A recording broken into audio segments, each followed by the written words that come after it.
Heinrich Himmler, head of the SS and Knight of the Black Order, became the very embodiment of esotericism and mystery during National Socialist Germany. He was the architect of the extermination of millions during the Holocaust, while at the same time the mastermind behind one of the most efficient police systems in the world. Heinrich Leopold Himmler was born on the 7th of October, 1900, in Munich, Germany, into an upper-middle-class, Catholic, and very traditional family. His father, Gebhard Himmler, was a distinguished professor of classical languages and philosophy, while his mother, Anna Maria Haider, was a conservative housewife. He was the second of three brothers, the eldest, Gebhard Ludwig Himmler, Heinrich himself, and the youngest, Ernst Himmler. As for his godfather, the chosen one was Prince Heinrich of Bavaria, a descendant of Bavarian royalty, whom his father had tutored and whose name he had given his son. Himmler's childhood was a happy one, as his family provided him with every comfort, such as sending him to the school at Landshut, where he excelled in Latin, Greek, mathematics, history, and Germanic culture, the last two his favorites, largely because of his father's nationalism, which he absorbed. Outside of school, he loved collecting stamps, walking by Lake Isar, and admiring the orchards, due to his great passion for agriculture and rural life. Yet he was never athletic and always clumsy in everything related to physical exercise, a consequence of his fragile and weak body, a problem he could not overcome, even by lifting dumbbells every day. When the First World War broke out in 1914, Himmler saw the chance to become a soldier of the Second German Reich and a hero. It took him a long time to gain his father's authorization since he was underage, but even when he did, the various recruitment offices rejected him because of his frail constitution.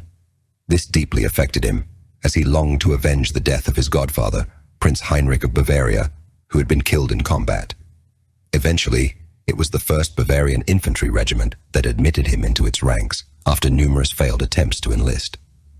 Unfortunately, just as he was completing his training in 1918 and preparing to depart for the Western Front, the Great War ended with Germany's defeat. Frustrated at not having participated in the First World War, Himmler was forced to return to civilian life and witness how revolutionary chaos overtook Germany as the Bolsheviks proclaimed the Bavarian Soviet Republic in Munich. In response to this dangerous situation, he enlisted in a nationalist militia called the Freikorps Oberland, with which he fought alongside the army of the Weimar Republic against the Bavarian Red Army. By the end of 1918, constitutional order had been restored and the revolutionaries defeated. The following year, after peace had been declared in 1919, Himmler entered the Technical University of Munich to study agronomy, from which he graduated as an agronomist in 1922. Like his brother Gebhard, and influenced by him, Himmler decided to join a well-known veterans association from the Great War known as the Reich War Flag, Reichskriegsflagge, which was led by a former combatant named Ernst Röhm. It was precisely this man with whom Himmler struck up a close friendship who introduced him to the National Socialist German Workers' Party, NSDAP, led by Adolf Hitler. Completely fascinated by the movement, Himmler joined the NSDAP in August 1923 with membership card number 14,303 and enlisted in the SA militia. With them, he took part in the failed Munich Putsch of November, which ended with the imprisonment of much of the National Socialist leadership. After the failure of the Munich Putsch in 1924, Himmler began working as the personal secretary of Gregor Strasser, head of the NSDAP in Bavaria. Although the salary was meager, it allowed him to live a modest life. The following year, in 1925, Himmler was among the 280 men who initially founded the SAS, which soon rose to become the Führer's elite guard. It was precisely within this organization that Himmler demonstrated his strong administrative skills, which in 1927 earned him a promotion from Gregor Strasser to deputy leader of the NSDAP in Lower Bavaria. In fact, within the SS itself, he had the chance to draw closer to Hitler, to whom he proposed a revolutionary change, increasing the power of this militia at the expense of the SA, then led by Ernst Röhm, a project that the Führer eventually authorized, knowing that such an initiative would strengthen his position within the NSDAP. On a personal level, Himmler created a family after falling in love with Margarete Boden, a divorced woman from a previous marriage who was 7 years older than him. She was 35 when he was only 28. The two met during a vacation in Bad Reichenhall when Himmler entered a hotel and saw her sitting on a nearby bench. He politely removed his Tyrolean hat and gently sprinkled her with snow. That moment was love at first sight, and the two soon married in 1928. From this marriage was born a daughter, Gudrun Himmler, and later they adopted a boy, whom they named Gerhard Himmler. Thanks to Himmler's marriage to Margaret, the young SS officer's income began to increase, as in addition to his salary as a member of the NSDAP, he could also count on his wife's income as a nurse and director of a homeopathic clinic. Shortly after, when the Himmlers sold that health center for a good sum, they opened a farm in Waltrudering, near Munich, from which the family began to earn another 200 marks a month by selling farm products and chickens. Incredibly, in 1929, Adolf Hitler himself appointed Heinrich Himmler as leader of the SS, following the dismissal of its previous chief, Erhard Heiden. From then on, the new head of the organization worked tirelessly. First, to win the streets in clashes against the communists, and second, to reduce the power of the SA. Thus, he reorganized the SS into a shock force open only to the most select men who had to pass strict physical, racial, and intellectual examinations, as well as endure extremely harsh training, combined with a frugal diet based on oatmeal soup and mineral water. Himmler also introduced the famous black uniforms that made SS volunteers popular among the German population, and he was the intellectual author of the motto, "My honor is called loyalty." From these reforms, results soon followed. The communists were gradually driven out of the street brawls, and the SS also prevented a coup attempt by the SA against the NSDAP leadership in Brandenburg, Hesse, Pomerania, Silesia, and Mecklenburg. These events made Himmler one of Hitler's favorite collaborators. When the NSDAP seized power in Germany in 1933, and Adolf Hitler was elected Chancellor and Führer of the Third Reich, Heinrich Himmler was simultaneously appointed Reichsführer SS. Under this new title, he institutionalized the SS under the name Allgemeine SAS, transforming them into the new political police of the regime, with more than 50,000 men in its ranks. Simultaneously, Himmler established the Central Security Office of the Reich, the Gestapo, and also inherited from the former Weimar Republic all the police records of the country, including those of Hitler himself and other members of the NSDAP, files he would not hesitate to use for personal benefit on several occasions throughout his life. Holding the rank of Reichsführer SS, Himmler's first measures were to send his squads into the streets against members of the German Communist Party, to intimidate various Christian or social democratic politicians, and to boycott Jewish businesses through assaults or forced closures. In fact, after the burning of the Reichstag, of which he was also a deputy, Himmler was the one chosen to carry out the arrest of thousands of people once all constitutional rights had been legally suspended. Precisely in that year, 1933, Himmler inaugurated the Dachau concentration camp, through which thousands of prisoners would pass. Not even his former comrades of the SA were spared, because after the Night of the Long Knives of 1934, the SS purged all dissident National Socialists, including old friends such as Ernst Röhm and Gregor Strasser. Thanks to this decisive blow, in which the SS imposed themselves over the SA, Heinrich Himmler became the most powerful man in Germany after Hitler. Under the name of the Black Order, the SS effectively became a state within the state of the Third Reich, with Reichsführer Heinrich Himmler as its supreme leader. The SS themselves decided who could join and who could not, based on physical examinations, tests of knowledge, and racial purity requirements, which demanded proof of Aryan ancestry going back to 1750. Once a candidate was admitted, he underwent military and ideological training, adopting as a fundamental dogma both sport and the cult of the body. For the younger generations and children, schools known as Napolis were created, usually located in camps in the middle of nature or in medieval castles. As for Christianity, it was suppressed, while SS weddings were officiated in a pagan style, with the ritual of bread and salt. The same applied to births. For example, every time a child was born from an SS marriage, Himmler would give the parents a blue silk bib, a ribbon of the same color, a cup, and a spoon. If the birth coincided with his own birthday on the 7th of October, Himmler himself would attend the ritual. If the SS became famous in popular imagination for something, it was for their mystical and esoteric character. Himmler turned the Black Order into the heir of the Teutonic Order, following the model of the Jesuits, with the intention of creating a Teutonic knighthood of Nordic race inspired by the ancient Thule society, of which he had been a member in his youth. In fact, Himmler proclaimed himself Grand Master of his Black Order, believing that he was the reincarnation of King Henry the Fowler of Saxony, who in the 10th century had led the Germanic people to victory against the Slavs and Magyars. Normally, this type of esoteric ceremonies took place in the castle of Wewelsburg, a medieval fortress with a hall in which the Black Sun rune was engraved and where an extensive library on magical subjects was compiled. As could not be otherwise, the mysticist postulates were transferred as mandatory dogma to all SS members without exception, forcing them to abandon Christianity and embrace a reinvented pagan religion with the gods Wotan and Odin, to celebrate the solstices of summer and winter, to study the classics of Hindu, Buddhist, Tibetan, or Shinto beliefs, or to accept the theories of karma according to reincarnation. In the same way, he carried out racial and spiritual studies through the Society for the Research and Teaching of Ancestral Heritage, Ahnenerbe, and financed scientific expeditions to Tibet such as that of Heinrich Himmler in search of the origin of the voyages to Languedoc and Montserrat, like those of Otto Rahn in search of the Holy Grail. He also devoted himself to solving mythical enigmas, such as the discovery of the mystery of Gothic spires, the disappearance of the Harp of Ulster, the birth of the Rosicrucian Brotherhood, or the Viking Point system. In fact, one of the most striking things was becoming, together with the biologist Ernst Schaefer, one of the leaders of a society of alchemists attempting to obtain gold according to the theories of Michel de Nostradamus. When the Second World War began in 1939, Himmler's SS became the instrument of police control over all of Europe as the Third Reich occupied one country after another.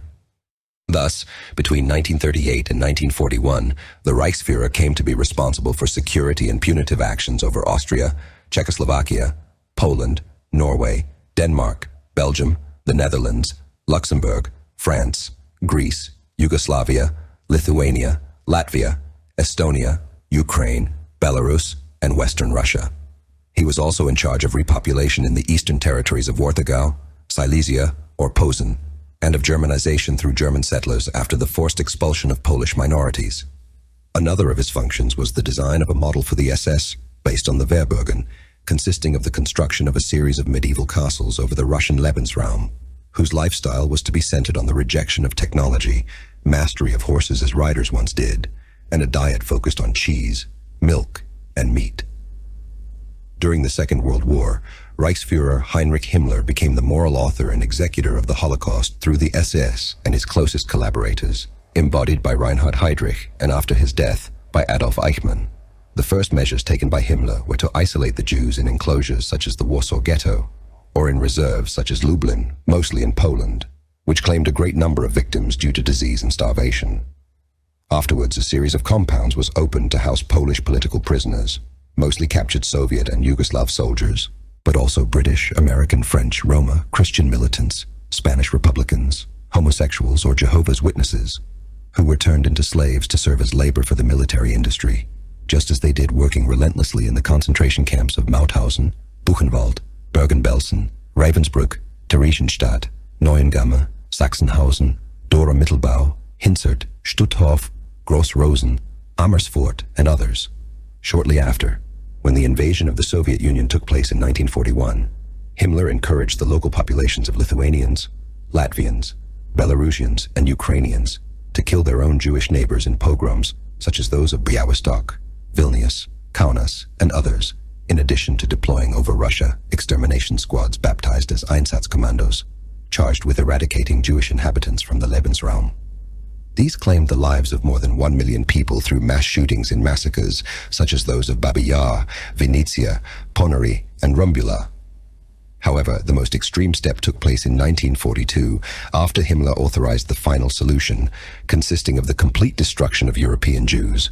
The formula to carry out this gigantic task was the establishment of the 6 extermination camps of Auschwitz, Treblinka, Sobibor, Belzec, Chelmno, and Majdanek, whose facilities became true factories of death, where 4 million Jews from Poland, Hungary, Germany, the Netherlands, Czechoslovakia, France, Italy, Slovakia, Belgium, Norway, and Denmark were exterminated in gas chambers after having been deported by rail from their countries of origin.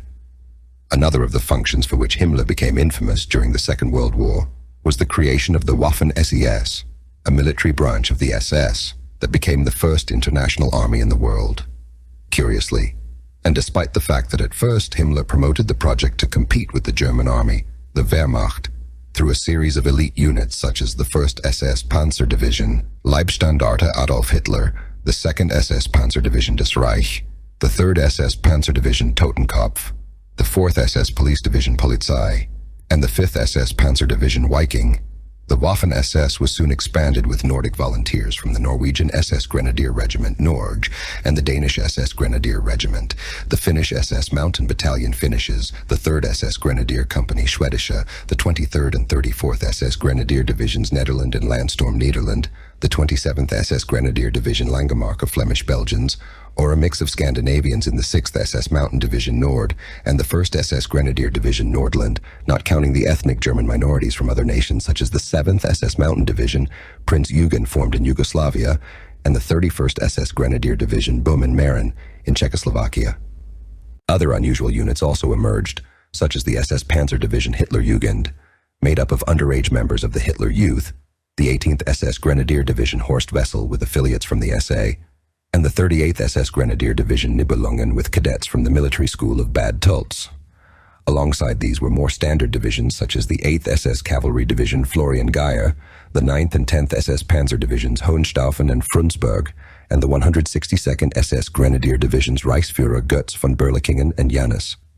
Thus, little by little, the shift went from German fighters to Nordic ones, and then to any race and nationality, as happened with the 13th SS Mountain Division Hanchar of Croats, the 14th SS Grenadier Division Galician of Ukrainians, the 15th and 19th SS Grenadier Divisions of Latvians, Lettische and Lettische Zweite, the 20th SS Grenadier Division Estnische of Estonians, the 21st SS Grenadier Division Skanderbeg of Albanians, the 22nd and 37th SS Cavalry Divisions Maria Theresa and Lutzow of Hungarians, the 23rd SS Mountain Division Kama of Bosnian Muslims, the 28th SS Grenadier Division Wallonian of Belgian Walloons, the 29th SS Grenadier Division Italienische of Italians, the 29th SS Grenadier Division Russische of Russians, the 30th SS Grenadier Division Weißruthenische of Belarusians, the 33rd SS Grenadier Division Charlemagne of Frenchmen, the SS Grenadier Division Romanian of Romanians, the SS Grenadier Regiment Bulgarische of Bulgarians, the SS Grenadier Regiment Turkestanische of Turkestanis, the 15th SS Cossack Cavalry Corps, the SS Indian Legion Indian, the Georgian Legion Georgian, the Armenian Legion Armenian, the Azerbaijani Legion Azerbaijan, the North Caucasian Legion Nordkaukasische, the 1st SS Tatar Mountain Brigade Tatarische, the Spanish SS Unit Esquerra, the SS British Free Corps, and the 1st SS Special Detachment Serbian in Belgrade, among others. In this way, approximately 1 million foreign soldiers passed through the Waffen-SS, of whom 1/3 fell in combat, and with whom Himmler attempted to organize a universal and multicultural National Socialist army that included Germans, Dutch, Ukrainians, Hungarians, Norwegians, Danes, Belgians, both Walloons and Flemings, Frenchmen, Italians, Croats, Bosnian Muslims, Serbs, Russians, Belarusians, Cossacks, Georgians, Armenians, Azerbaijanis, North Caucasians, Indians, Arabs, Romanians, Bulgarians, Slovaks, Finns, Swedes, Swiss, Spaniards, British, Irish, Portuguese, Chinese, Mongols, North Americans, South Americans, Australians, New Zealanders, and others. When the assassination attempt against Hitler took place on July 20th, 1944, by German army officers of the Wehrmacht in Rastenburg, the Führer appointed Himmler as commander of the reserve army, believing that the Reichsführer would remain loyal to him. Nevertheless, and against all expectations, Himmler began to establish secret contacts with the Allies through Sweden, thanks to the mediation of Count Folke Bernadotte of the Red Cross, to whom he proposed using concentration camp prisoners as bargaining chips to negotiate peace. Precisely, and as a gesture of goodwill, at the beginning of 1945, Himmler reached an agreement with Norbert Masur, representative of the World Jewish Congress, chartering the so-called white buses that evacuated more than 20,000 prisoners from Germany to neutral Switzerland. Meanwhile, unaware of what the Reichsführer was plotting, Hitler promoted Himmler to commander of Army Group Vistula, a position in which he demonstrated his incompetence as a military leader, since lacking combat experience, all the troops under his command were crushed by the Red Army. Coinciding with Hitler's 56th birthday on April 20th, 1945, Himmler personally went to the Berlin Chancellery to congratulate the Führer and toast him, not knowing that this would be the last time he would see him alive. The next day, April 21st, Himmler began to shape his betrayal by meeting with the Jew Norbert Masur at Kirsten's house, a discreet residence on the outskirts of Harswald, where he told him in a serious tone, "What is past is past." 2 days later, on the 23rd, the Reichsführer showed once again his intention to collaborate with the Allies by handing over to the Red Cross more than 7,000 Jewish women from the Ravensbrück concentration camp. As gratitude for the liberation of these young women, Himmler's Jewish contacts brought the case before the British Foreign Minister Anthony Eden, who listened to Himmler's proposals and presented them to the Chamber of the United Nations Organization in New York on April 27th. The Reichsführer's offer was rejected. Within 24 hours of the refusal, on April 28, 1945, the BBC radio in London announced to the entire world that Himmler had begun peace negotiations with Great Britain. Such was the impact of the news on Hitler that after suffering a fit of rage, he immediately ordered the arrest and execution of the Reichsführer as a traitor. Unfortunately for him, Himmler was never found, and 2 days later, on April 30th, Hitler committed suicide in the bunker under the Chancellery without being able to carry out his revenge.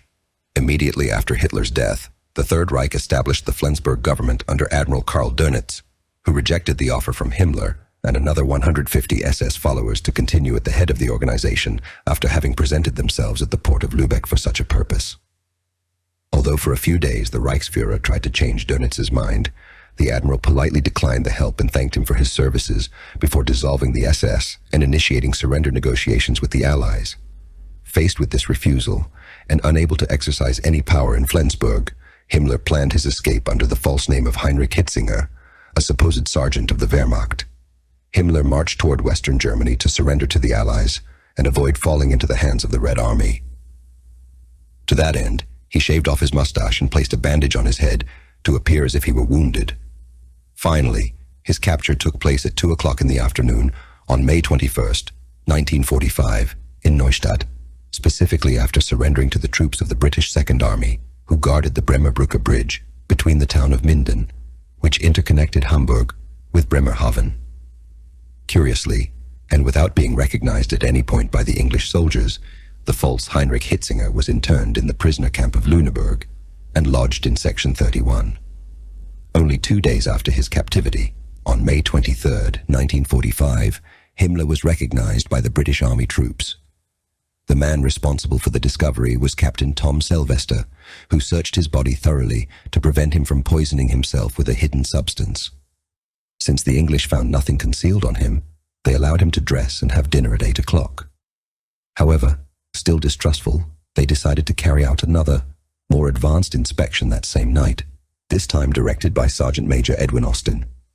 On this occasion, as soon as he was ordered to undress, Himmler refused, saying, "Don't you know who I am?" To which Austin replied, I know. You are Himmler.